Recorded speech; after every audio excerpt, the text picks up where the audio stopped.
আসসালামু আলাইকুম, আশা করি সবাই ভালো আছেন। আজকে এসে পড়ছি নতুন একটা ভিডিও লিয়া। আজকে আপনি করে দেখাইম আমরা মাটির চুলায় কিভাবে পারফেক্ট ভাবে কেক তৈরি করি। তো কেক বানাইতে যা যা লাগে আমি কিন্তু সামনে সবকিছু নিয়ে বসে রয়েছি। এই জায়গায় আছে আটা, ডিম, চিনি। প্রথমে কেক তৈরি করে লেগে যে পানিটা, এটা কিন্তু আমি চুলা ধরে একটা পাতিলের মধ্যে পানি বসাই দিছি। এখন আমি কেকের যে ব্যাটারটা ওটা তৈরি করে নেব। প্রথমে আমি ডিমগুলা ফাটাই নেব।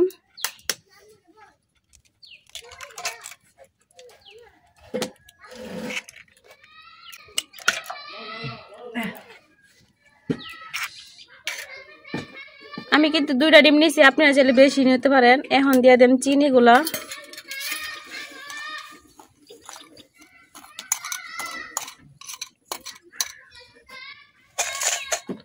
এখন চিনি আর ডিম খুব সুন্দরভাবে মিশাইলাম। চিনিটা যতক্ষণ না গলে যাইব ততক্ষণ কিন্তু আমি সবকিছু একভাবে মিশাইলাম। চিনিটা গলা পর্যন্ত কিন্তু আমি ডিমটা ফেটাই নেব। আমি কিন্তু এটা অনেকক্ষণ ফেটাই নিছি। চিনিটা কিন্তু পুরোপুরি গলে নাই, এখনো হালকা রয়েছে। আর এই পর্যায়ে দিয়ে দিতেছি আমি কিছু গরুর দুধ, হাফ বাটি গরুর দুধ নিছি। এই দুধটা কিন্তু কুসুম গরম করে দেওয়া লাগবো। আমি গরম করে একটু ঠান্ডা করে নিছি, এই যে আঙ্গুলটা যেতে চুপানো যায় এরকম করে দেওয়া লাগবো। এখন দিতেছি দুধ। আপনারা চাইলে এই জায়গায় প্যাকেটের দুধটা দিতে পারেন। এখন আমি এটা ভালো করে সবকিছু ভালোভাবে ফেটাই নেব।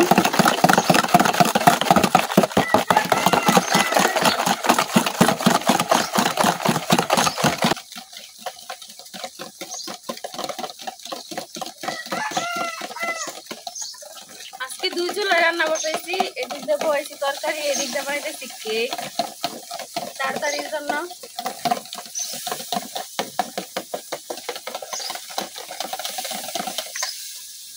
এই যে এদিক দিয়ে গুঁড়া মাছ রান্না করতেছি, আলু দিয়ে গুঁড়া মাছ রান্না করতেছি।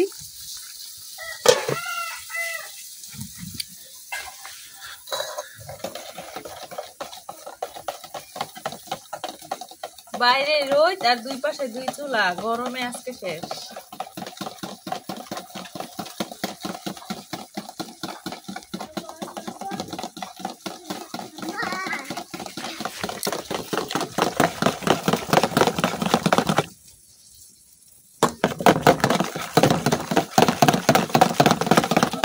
আমার চিনিটা কিন্তু পুরোপুরি গলে গেছে, এখন আর কোনো দানা দানা নাই, কারণ আজকের চিনিটা কিন্তু অনেক চিকনা ছিল, এই জন্য তাড়াতাড়ি গলে গেছে। আর উপরেও দেখেন কি সুন্দর ফোমের মতো হয়েছে। এই দেখেন কি সুন্দর ফোমের মতো হয়েছে। কেক বানানোর আসল কাজটাই হয়েছে এটা, যত ভালোভাবে ফেটাইবেন কেকটা কিন্তু তত নরম হইব। তো এই পর্যায়ে দিয়ে দেব আমি আটা।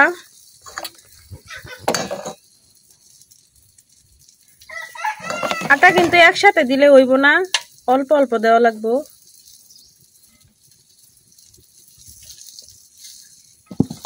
তো এই জায়গায় আমি অল্প অল্প আটা দিয়ে গুলাই নেব।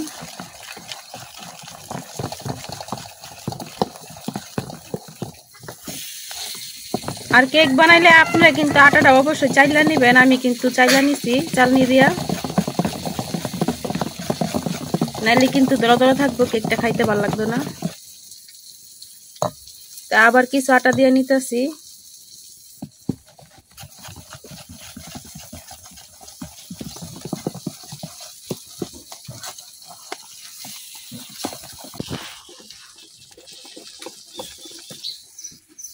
আমার কেকের ব্যাটারটা কিন্তু এতটুকু ঘনই থাকবো, এর চেয়ে পাতলা করলে কিন্তু কেকটা ভালো হইতো না।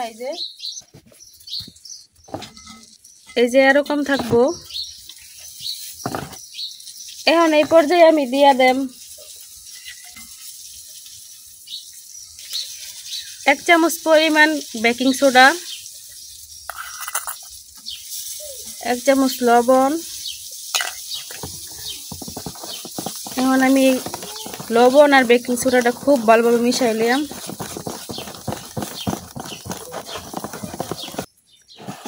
আমার কিন্তু লবণ আর বেকিং সোডাটা খুব ভালোভাবে মিশানো হয়ে গেছে। এখন দিয়ে দেব আমি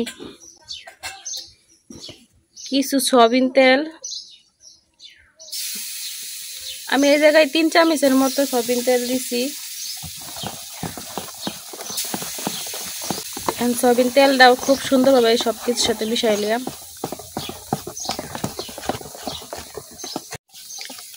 তো আমার কিন্তু কেকের ব্যাটারটা তৈরি। আমি কিন্তু তেলটা খুব সুন্দরভাবে মিশাই রয়েছি। দেখেন, বেশি ঘনও না বেশি পাতলাও না। আমার কিন্তু সবকিছু খুব ভালোভাবে মিশানো হয়ে গেছে। এখন এই পর্যায়ে দিয়ে দেব আমি বেলেনা আছে। এটা কিন্তু আমাদের যে বাজার আছে এই জায়গায় পাওয়া যায় না। তারপর আমার মা ঢাকা থেকে আইছিল, আমার এক ভাইয়েরে কয়ে দিয়েছিলাম দিয়ে দেওয়ার লাগে। তো আমার ভাইয়ে এটা কিনা দিয়ে পাঠিয়ে দিছে। এখন আজকে এটা দিয়ে কেক বানালাম।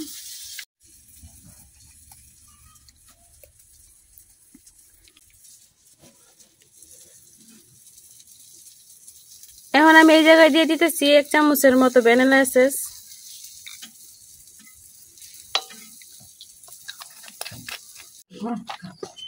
আমার ভ্যানিলা এসেন্সটা কিন্তু খুব সুন্দরভাবে মিশাই লইছি। এখন দিয়ে দিতেছি কিছু কিশমিশ দুইয়া, কারণ কেকের মধ্যে কিশমিশ দিলে কিন্তু খাইতে অনেক ভালো লাগে। তখন কিশমিশটা মিশাই লিয়াম।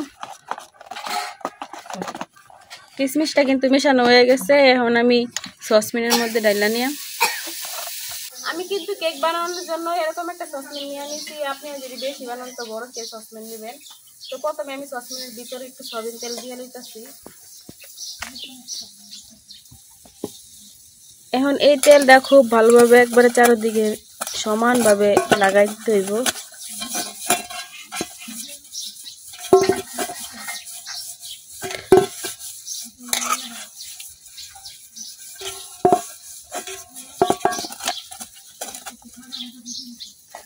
আর এই যে সসপ্যানের মাপে আমি একটা কাগজ নিয়ে নিছি।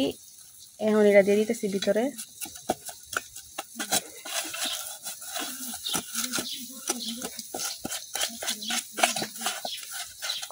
খুব ভালোভাবে, আর এটার উপরে একটু তেল দিয়ে নিতেছি।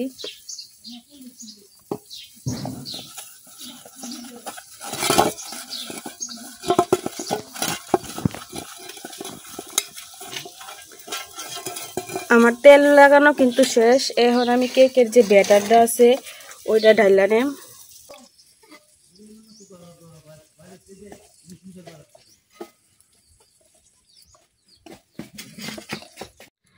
আমি কিন্তু সবটা কেকের ব্যাটার ওই সসপ্যানে ঢাইলা নিছি। এখন একটুকুনা হালকা করে এইভাবে করে নেওয়া লাগবো, কারণ এই যে একটু একটু বুটবুটি বার হইতেছে। এইভাবে যদি না করে নেই তাইলে কিন্তু ভিতর থেকে একবার ফাঁকা ফাঁকা থাকবে, কেকটা ভালো লাগতো না দেখতে। এই দেখেন ভিতর থেকে কিন্তু বুটবুটি গুলো উঠতেছে।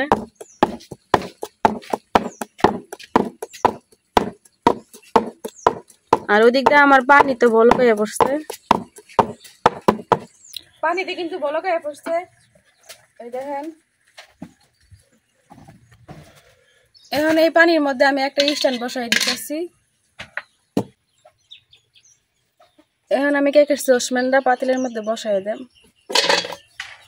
এই যে বসায় প্রথমে আমি ছোট্ট একটা ঢাকনা দিয়ে ঢাকা দিতেছি, ভাপটা না বার হয়ে যায়। তারপরে একটা মাটির ঢাকনা দিয়ে ঢাকা দিতেছি। আমার দিকে ধরো। এখন আমি 20 থেকে 30 মিনিটের মতো এটা জাল করে নেম। তারপরে কিন্তু কেকটা হইব।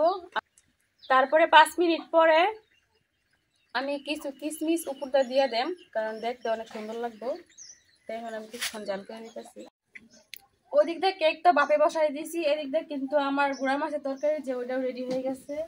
এই যে একদমই কিন্তু হয়ে গেছে। এই তরকারিটা আলু দিছি তো একটু ঝুল ঝুল রাখলে কিন্তু খাইতে ভালো লাগে, ভিজা ভিজা আর কি। তো এই তরকারিটাও নাই নেম। 5 মিনিট কিন্তু হয়ে গেছে। এখন আমি উঠে উপর দিয়ে কিছু কিশমিশ দিয়ে দেম।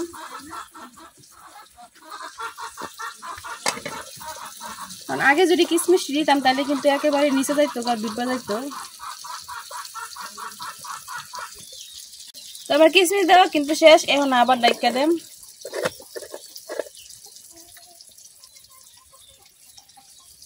এখন একবারে পুরো আধা ঘন্টার জন্য ডাইকা দিলাম। এখন একবারে পুরো আধা ঘন্টার জন্য ডাইকা দিছি। আধা ঘন্টার আগে কিন্তু একবার ডাকনা উড়াইতাম না।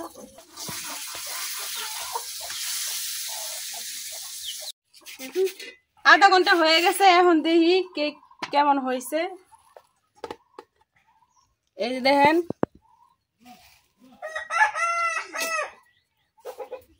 আমার কেকটা কিন্তু একবারে পুরোপুরি হয়ে গেছে মনে হইতেছে।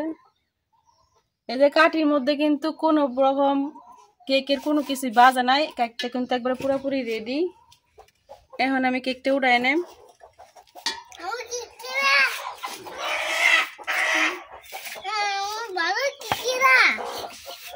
এই যে হয়ে গেছে কেক আমার, অনেকটা কিন্তু ফুলছে। একটু ঠান্ডা হইলে তারপরে বের করা লাগবো। প্রথমে আমি ছুরি দিয়ে কেকের চারপাশে একটু ফাঁকা করে নিতেছি।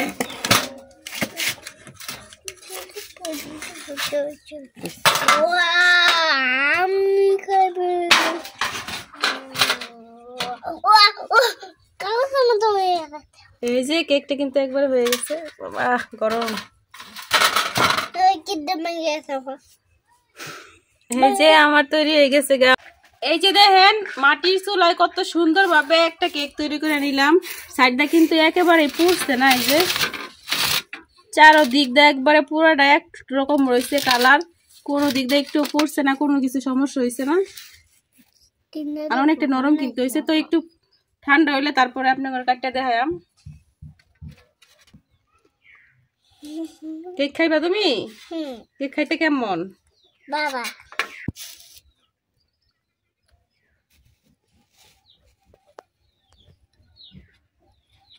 কেকের উপর কিসমিস গুলা দেখেন একবারে ফুললা কত বড় হয়ে রয়েছে। যখন দিছিলাম তখন কিন্তু এত বড় বড় আসছিল না। তো কিসমিস দিয়ে কেক বানাইলে কিন্তু খাইতে অনেক ভালো লাগে।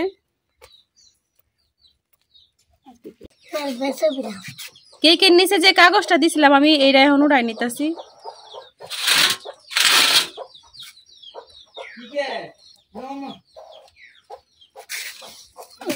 এই যে ভাবছিলাম কেকটা ঠান্ডা হওয়ার পরে কাটাম, কিন্তু আব্দুল্লাহ আর তো সইতেছে না, কেক খাওয়ার লেগে বসে আছে। তো এখন কেকটা কাটটা দেই গরম গরমই।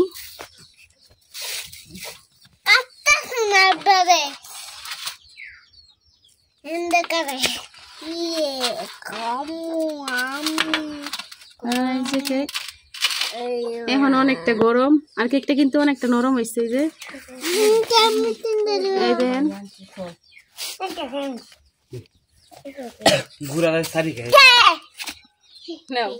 কি খুশি কেক দেখা। গরম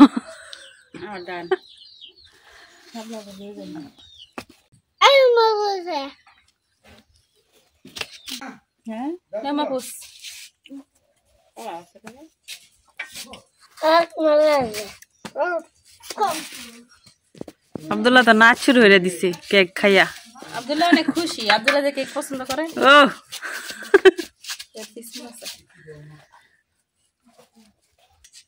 এর বাপরে, এটা কোন নাচ? এ নাচের নাম কি? এর বাপরে ঘুমাই উঠতেছে।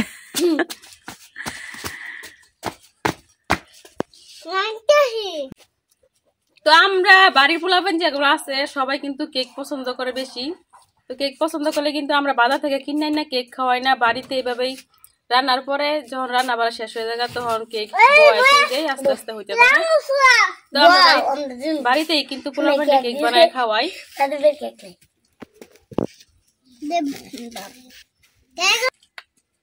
আপনারা তো দেখলেন বাড়িতে মাটির চুলায় কিভাবে আমরা কেক বানাই। তো আপনারা যারা এখন মাটির চুলায় কেক বানায় খান নাই অবশ্যই খেয়ে দেখবেন, কারণ গ্যাসের চুলার থেকে মাটির চুলার কেক কিন্তু খাইতে অন্যরকম একটা মজা। তো আমরা তো প্রায় সময় খাই। আর আজকের ভিডিও পর্যন্তই, সবাই ভালো থাকবেন, সুস্থ থাকবেন। আল্লাহ হাফেজ।